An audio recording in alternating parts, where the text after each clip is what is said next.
सबको जय मसीह की। एक बार फिर से प्रभु यीशु मसीह के नाम में आप सबको मेरा सलाम। जब लॉकडाउन नहीं हुआ था उससे पहले हमने एक सीरीज शुरू की थी अधिकारों के बारे में, और उसमें हमने देखा था कि यीशु मसीह ने अपने चेलों को अधिकार दिए थे, और उन्होंने अधिकार दिए जो बाइबल हमें बताती है कि सांप बिच्छुओं को रौंदने का अधिकार, यानी कि उनसे हमें कोई हानि नहीं होगी, और दुष्ट आत्माओं को निकालने का अधिकार, बीमारियों और दुर्बलताओं पर अधिकार, शत्रु की सारी सामर्थ्य पर अधिकार।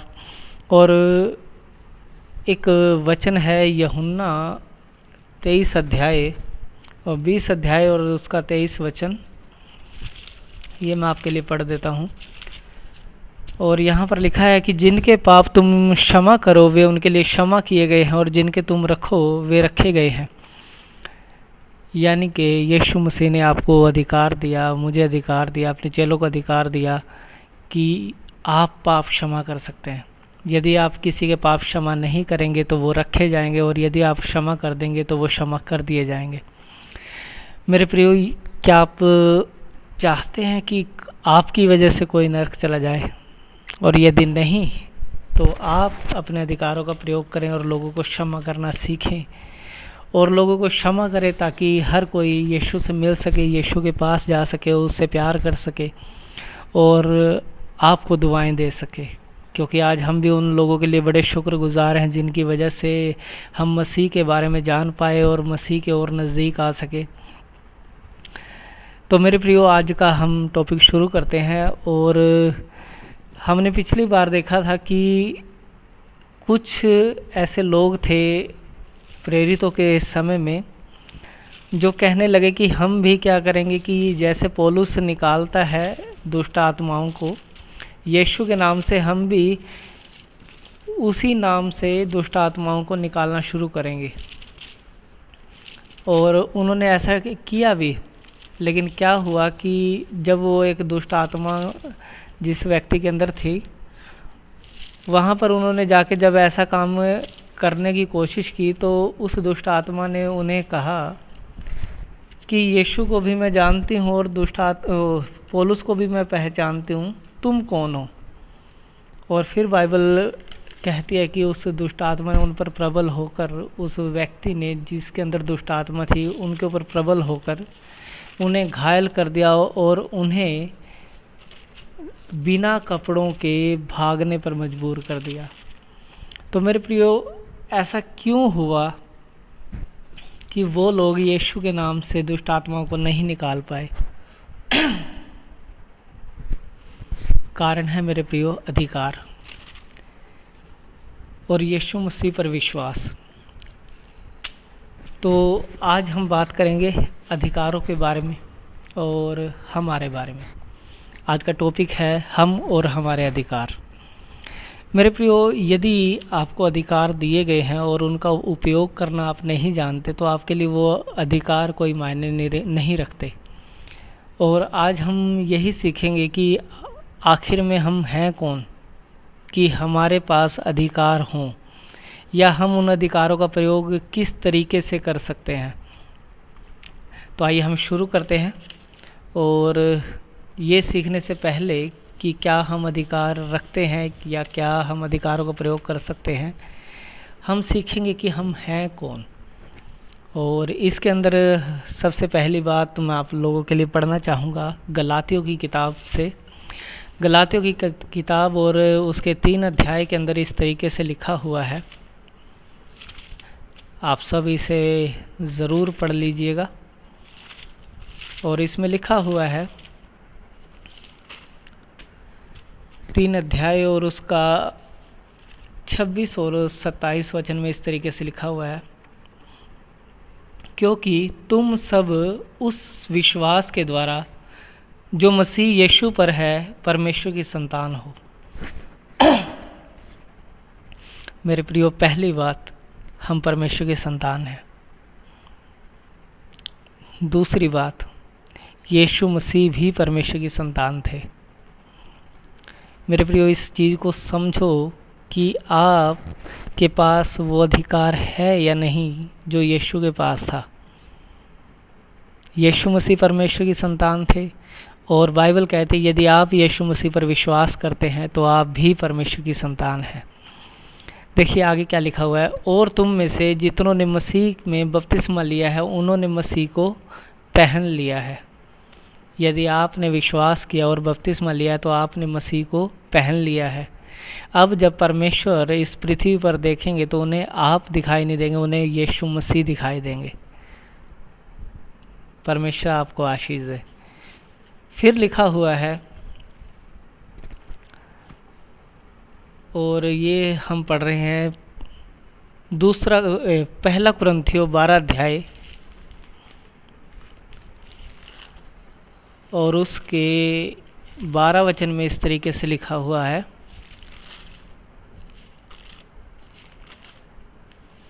लिखा है क्योंकि जिस प्रकार देह तो एक है और उसके अंग बहुत से हैं, और उस एक देह के सब अंग बहुत होने पर भी सब मिलकर एक ही देह है, उसी प्रकार मसीह भी है। क्योंकि हम सब ने, क्या यहूदी हो क्या यूनानी हो, क्या दास हो क्या स्वतंत्र, एक ही आत्मा के द्वारा एक ही देह होने के लिए बपतिस्मा लिया, और हम सबको एक ही आत्मा पिलाया गया। मेरे प्रियो, आप और मैं एक ही देह होने के लिए हमने बपतिस्मा लिया और एक ही आत्मा हमें पिलाया गया है। अब हम जो हैं अलग नहीं हैं, बल्कि हम मसीह की देह हैं।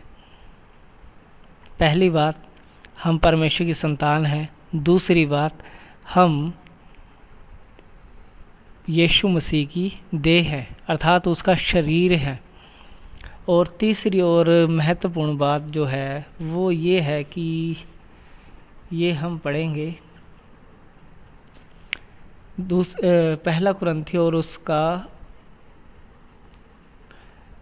1 अध्याय और उसका 9 वचन में इस तरीके से लिखा हुआ है कि परमेश्वर सच्चा है कि उसने हम सबको अपने प्रिय पुत्र यीशु मसीह की संगति में बुलाया है।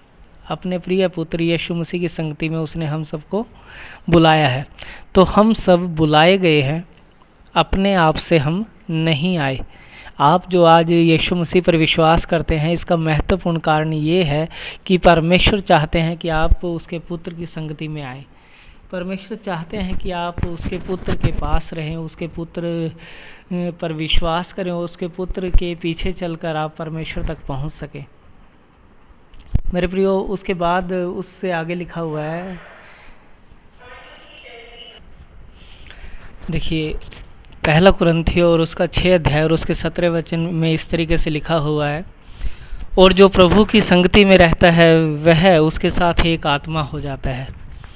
मेरे प्रियो, बाइबल कहते हैं कि हम उसकी देह हैं, परमेश्वर की संतान हैं, और हम यीशु मसीह के साथ एक आत्मा है।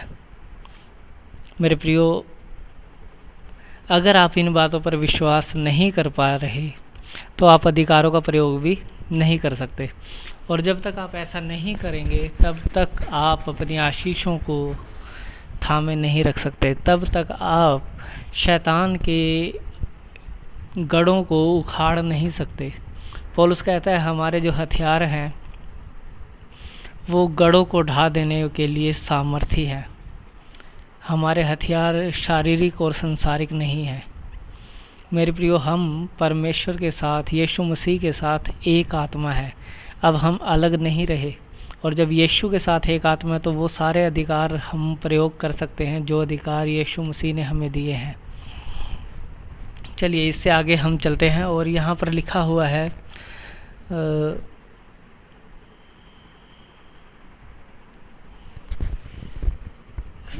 हमारे जो अधिकारों का प्रयोग ना करने का मुख्य कारण एक ये भी है कि हम ये समझ ही नहीं पाते कि हमारा युद्ध किसके साथ है। आज ज़्यादातर बहनों को समस्याएं अपनी सास से या ननदों से हो सकती हैं, और हो सकता है कि उनके साथ वो लड़ते रहते हों, और ज़्यादातर जो महिलाएं हैं उनकी समस्या अपनी बहुओं से हो सकती है, या भाइयों की भाइयों से हो सकती है, बाप बच्चों की हो सकती है। किसी भी रूप में आप इसे लगा सकते हैं। आपके पड़ोसियों से आपके वाद विवाद हो सकते हैं, लेकिन हमारे शत्रु जो हैं वो इंसान नहीं है। इस बात को समझें आप कि हमारे शत्रु जो हैं वो इंसान नहीं हैं। और पौलुस बताता है इफिसियों की किताब के अंदर इसे कि हमारे शत्रु जो हैं, हमारा युद्ध जो है वो किसके साथ है। लिखा हुआ है बाइबल के अंदर 6 अध्याय के अंदर, इफिसियों 6 अध्याय और उसका 12 वचन में इस तरीके से लिखा है, क्योंकि हमारा यह मलयुद्ध लहू और मांस से नहीं परंतु प्रधानों से और अधिकारियों से और इस संसार के अंधकार के हाकिमों से और उस दुष्टता की आत्मिक सेनाओं से है जो आकाश में है। परमेश्वर की स्तुति हो। पौलुस कहता है कि हमारा युद्ध जो है वो प्रधानों से है, अधिकारियों से है और इस संसार के अंधकार के हाकिमों से और उस दुष्टता की आत्मिक सेनाओं से है जो आकाश में है। तो मेरे प्रियो, आप और मैं तो आकाश में जाके लड़ नहीं सकते, तो अब क्या करें। हमारे लिए कोई ऐसा है जो उनसे लड़ सकता है। यीशु मसीह ने हमारे लिए कुछ किया। अगर आप इसको समझ सकें तो देखिए, बाइबल में ऐसा लिखा हुआ है, कुलुस्सियों की किताब 2 अध्याय और उसका 14-15 वचन के अंदर इस तरीके से लिखा हुआ है। कुलुस्सियों की किताब, अगर किसी को समझ ना आए तो फिर से कह रहा हूँ, कुलुस्सियों की किताब और उसका 2 अध्याय और उसका 14 और 15 वचन, 278 नंबर पेज है बाइबल के अंदर। और यहाँ पर लिखा है, और विधियों का वह लेख जो हमारे नाम पर और हमारे विरोध में था मिटा डाला और उसे क्रूस पर कीलों से जड़कर सामने से हटा दिया है। मेरे प्रियो, बहुत सारे लोगों को ऐसा लगता है कि हमारी किस्मत ही ऐसी है या हमारा भाग्य ही यही है कि हमें इन समस्याओं के साथ, इन दुष्ट आत्माओं के साथ या इन बीमारियों के साथ अपना जीवन जीना पड़ेगा। लेकिन जो ये विधियों का लेख, जो वो अपने भाग्य का लेख जिस चीज़ को कहते हैं, या जो पुराने समय से आपके जीवन में घर किए हुए चीज़ें हैं, बाइबल बताते हैं विधियों का वह लेख जो हमारे नाम पर और हमारे विरोध में था, जो आपके अंगेष्ट था, आपके नाम के लिए विरोध में था, वो यीशु मसीह ने मिटा डाला और उसे क्रूस पर कीलों से जड़कर सामने से हटा दिया है। और मेरे प्रियो, साथ में लिखा हुआ है, और उसने प्रधानताओं, अगर आपको याद हो तो हमारा युद्ध किससे है? प्रधानताओं से। और बाइबल बताती है कि यीशु मसीह ने प्रधानताओं और अधिकारों को ऊपर से उतार कर उनका खुल्लम खुल्ला तमाशा बनाया और क्रूस के द्वारा उन पर जय जयकार की ध्वनि सुनाई। मेरे प्रियो, अब जयवंत हो चुके हैं हम लोग। यीशु मसीह ने उन सब पर जय हासिल कर ली है। अब वो जो हमारा युद्ध था, अब यीशु मसीह के द्वारा वह जीत लिया गया है। अब आपके खिलाफ कोई खड़ा नहीं हो सकता यदि आप यीशु मसीह पर विश्वास करते हैं तो। चलिए इसके आगे चलते हैं, हम वापस चलेंगे हम इफिसियों की किताब में, और यहाँ पर कुछ है जो आपको सीखना चाहिए। यहाँ पर लिखा है 1 अध्याय और उसका 18 वचन में, इफिसियों की किताब 1 अध्याय 18 वचन, यहाँ पर इस तरीके से लिखा हुआ है, और तुम्हारे मन की आँखें ज्योतिर्मय हो कि तुम जान लो कि उसकी बुलाहट की आशा क्या है और पवित्र लोगों में उसकी मिरास की महिमा का धन कैसा है। मेरे प्रियो, पहली बात, आप इन आँखों से परमेश्वर के उन कार्यों को नहीं देख पाते जो परमेश्वर आपके जीवन में करते हैं। आप संसारिक कार्यों को होता हुआ देखते हैं, लेकिन जो आत्मिक समाज के कार्य हैं वो आप लोग नहीं देख पाते जब तक आपकी मन की आंखें ज्योतिर्मय नहीं हो जाएंगी। तो मेरे प्रिय, पौलुस ऐसा विनती करता है कि तुम लोगों की आंखें ज्योतिर्मय हो जाएं, तुम लोगों की आंखें, मन की आंखें ज्योतिर्मय हो जाएं। और फिर लिखा है, और आपके लिए मुझे एक उदाहरण याद आ रहा है। एक बार क्या हुआ कि एक परमेश्वर का दास था एलीशा, उसे दूसरे देश के राजा ने बंदी बनाने के लिए अपने सैनिकों को भेज दिया कि जाओ उसे बंदी बनाकर ले आओ। और जब उसका एक सेवक, गेहजी नाम का एक सेवक, जब बाहर निकला तो उसने देखा कि हमें सैनिकों ने चारों तरफ से घेर लिया है। और वो वापस आकर अपने गुरु को कहता है, अपने उस्ताद को, एलीशा को कहता है कि हे प्रभु, हम मरे, हमें तो सब ओर से घेर लिया गया, अब सैनिकों ने हमें घेर लिया तो अब हमें वो बख्शेंगे थोड़ी। तो एलीशा ने वहाँ पर एक काम किया, उन्होंने परमेश्वर से विनती की और कहा, हे प्रभु इसकी आंखें खोल दे। और जब परमेश्वर ने उसकी आंखें खोली तो बाइबल बताती है कि गेहजी देख सका कि एलीशा के चारों ओर का पहाड़ अग्नि में रथों और स्वर्गदूतों से भरा हुआ था। मेरे प्रियो, स्वर्ग की सेनाएं आपकी रक्षा करने के लिए हमेशा तैयार रहती हैं और बाइबल बताती है कि स्वर्गदूतों को हमारी सेवा टहल करने के लिए परमेश्वर भेजता है यदि हम उद्धार पाते हैं तो, यदि हमारा विश्वास परमेश्वर पर है तो। फिर लिखा है अगले ही वचन में, एक अध्याय और उसका 19 वचन में इस तरीके से लिखा हुआ है, और उसकी सामर्थ्य हम में जो विश्वास करते हैं कितनी महान है,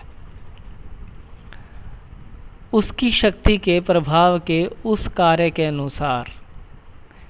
देखिए, पहली बात, उसकी सामर्थ्य जो है वो हमारे लिए है, क्योंकि उसकी सामर्थ्य हम में कार्य करती है।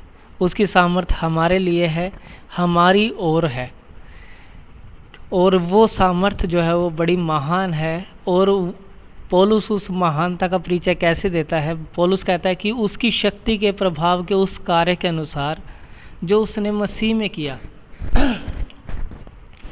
कि उसको मरे हुओं में से जिलाकर स्वर्गीय स्थानों में अपनी दाहिनी ओर। और अब एक बार फिर से आप गौर कीजिएगा, आगे लिखा क्या हुआ है। 20 वचन में इस तरीके से लिखा हुआ है कि जो उसने मसीह में किया दाहिनी ओर। 21 वचन में इस तरीके से लिखा है, सब प्रकार की प्रधानता और अधिकार और सामर्थ्य और प्रभुता के और हर एक नाम के ऊपर, जो न केवल इस लोक में पर आने वाले लोक में भी लिया जाएगा, बैठाया। मेरे प्रियो, यीशु मसीह को परमेश्वर ने हर प्रकार की प्रधानता, अधिकार, सामर्थ्य, चाहे वो किसी की भी हो, सामर्थ्य और प्रभुता, चाहे कोई भी अपने आप को बड़ा ओहदे वाला समझता हो या कितना भी बड़ा पद किसी का हो, हर प्रकार की प्रभुता के और हर एक नाम के ऊपर, चाहे आज कोई कितना भी फेमस क्यों ना हो, हर एक नाम के ऊपर। और ये नाम ये नहीं कि इस लोक में, चाहे वो नाम आने वाले लोक में भी लिया जाए, उन सब चीज़ों के ऊपर यीशु मसीह को परमेश्वर ने बिठाया है। मेरे प्रियो, अब एक और चीज़ आपके लिए, और सब कुछ उसके पाँवों के तले कर दिया और उसे सब वस्तुओं पर शिरोमणि ठहरा कर कलीसिया को दे दिया। मेरे प्रियो, एक चीज़ को याद रखिएगा, हम मसीह की देह हैं और बाइबल बताती है कि यीशु मसीह के पाँव तले सब कुछ कर दिया गया और पाँव देह में होते हैं, अर्थात कलीसिया के अधीन सब कुछ कर दिया गया है और सबसे शिरोमणि हमारा यीशु मसीह है। मेरे प्रियो, जब यीशु मसीह के द्वारा हम सब इन सभी चीज़ों के ऊपर हो चुके, तो आप किस वजह से हताशा में और निराशा में अपना जीवन बिता रहे हैं? आप जानते हैं, जिन चीज़ों के लिए आप प्रार्थनाएं करते हैं, जिन चीज़ों के लिए आप रो रो को दुआएं करते हैं, वो चीज़ें तो आपके ही पास हैं। सिर्फ आपको अधिकार से बोलना है और वो चीज़ें आपके पास होंगी। आपको अपना अधिकार प्रयोग करना है और शत्रु की सारी सामर्थ्य आपके परिवार को छोड़कर चली जाएगी। आपको अपना अधिकार प्रयोग करना है और दुष्ट आत्माओं को जाना पड़ेगा। आपको अधिकार प्रयोग करना है और सारी दुर्बलताएं निकल जाएंगी यीशु मसीह के नाम से। मेरे प्रियो, कई बार लोगों को फिर ये विश्वास करने में थोड़ी समस्या होती है कि यीशु मसीह तो चलो परमेश्वर का पुत्र था, उसके पास सामर्थ्य थी और यीशु मसीह स्वर्ग चले गए, वो सब चीज़ों के ऊपर अधिकार के साथ बैठ गए, लेकिन हम क्या करें? क्या हमारे साथ ऐसा है या हमारे पास ऐसी पावर है? तो मेरे प्रियो, आप लोगों के लिए मैं एक और वचन पढ़ देता हूँ। जब आप मसीह में आते हैं, इसको ज़रा ध्यान से सुनिएगा, जब आप मसीह में आते हैं तो कुलुस्सियों की किताब 2 अध्याय और उसके 11 वचन में इस तरीके से लिखा हुआ है, उसी में तुम्हारा ऐसा खतना हुआ है जो हाथ से नहीं होता, अर्थात मसीह का खतना जिससे शारीरिक देह उतार दी जाती है। जो आपकी शारीरिक देह थी वो उतार दी जाती है जब आप मसीह पर विश्वास करते हैं, मसीह के अनुसार आप अपना जीवन बिताते हैं और बपतिस्मा लेकर आप उसके साथ जुड़ जाते हैं, तो शारीरिक देह जो है वो उतार दी जाती है। और फिर बाइबल ऐसा कहती है, और ये लिखा हुआ है इफिसियों की किताब के अंदर,